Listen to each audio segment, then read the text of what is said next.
Ang atin po ang kapayapaan ng Diyos, mga kapatid, sa mga oras na ito. At tayo po ay muli nga mag-aaral. Nais ko lang pong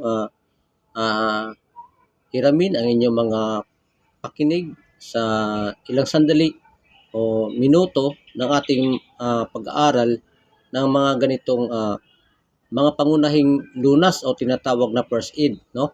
Sa karamdaman na kagaya ng galis aso, no?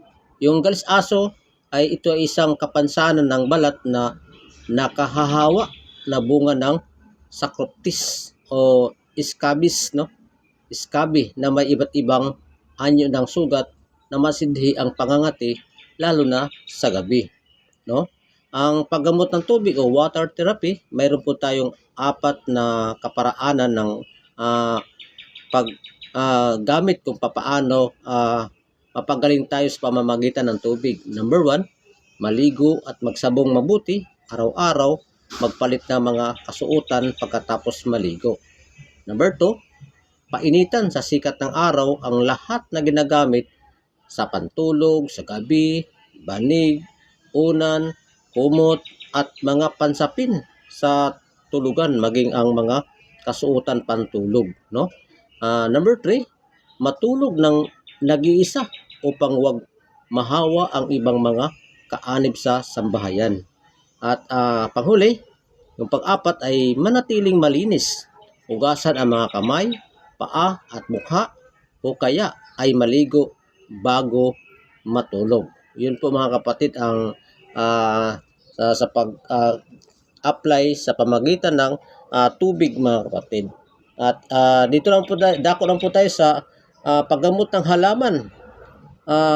Mayroon po tayong apat na klasing halaman na ating mapagpilian mga kapatid kung anong mayroon tayo nito, no?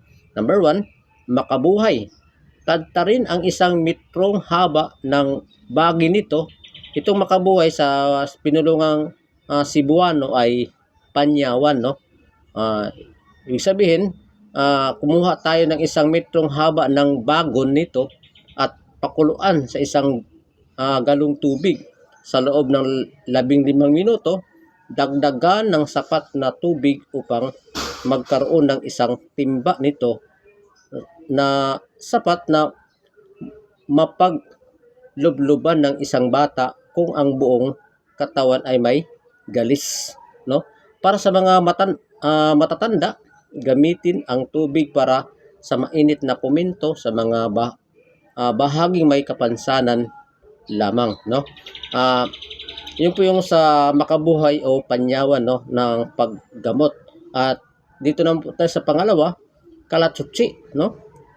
Kung mayroon tayong kalatsutsi mga kapatid, yun po, pakuluan ang isang tasa ng tinadtad na mga sariwang dahon at isang maliit na sanga sa kalahating tasang langis ng niyog sa loob ng 5 minuto.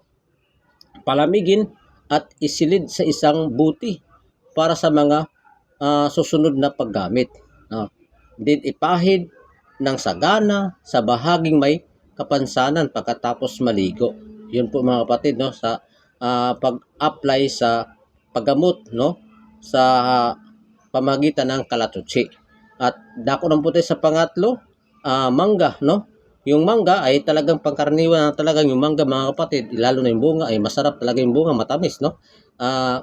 Kumuha ng sapat na dami ng dagta sa puno o sa balat nito at haluan mabuti ng langis. Pahiran ng sagana ang bahaging may galis 2 bisis, maghapon pagkatapos maligo at bago matulog sa gabi. Yun po yung sa mangga mga kapatid. At panghuli, kakawati. Ang kakawati po mga kapatid, yung Madre de Cacao, no, sa Cebuano, no, Madre de Cacao. Kilala siya sa Madre de Cacao. Kumuha ng mga dahon at katasin, ipahid ang katas sa bahaging may kapansanan pagkatapos maligo at bago matulog sa gabi.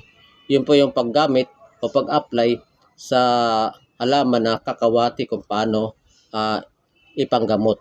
Yun po mga kapatid, salamat po sa Diyos sa inyong pahiram ng pagkinig sa naway mayroon po kayong naintindihan at naunawaan kahit papaano bahagi naman sa mga di nakakarinig ng medyong ito. At salamat sa Diyos sa inyong mga patuloy na pagsubaybay at pakikinig. Naway ingatan kayo ng Panginoon, pagpalain nawa. Salamat po sa Diyos.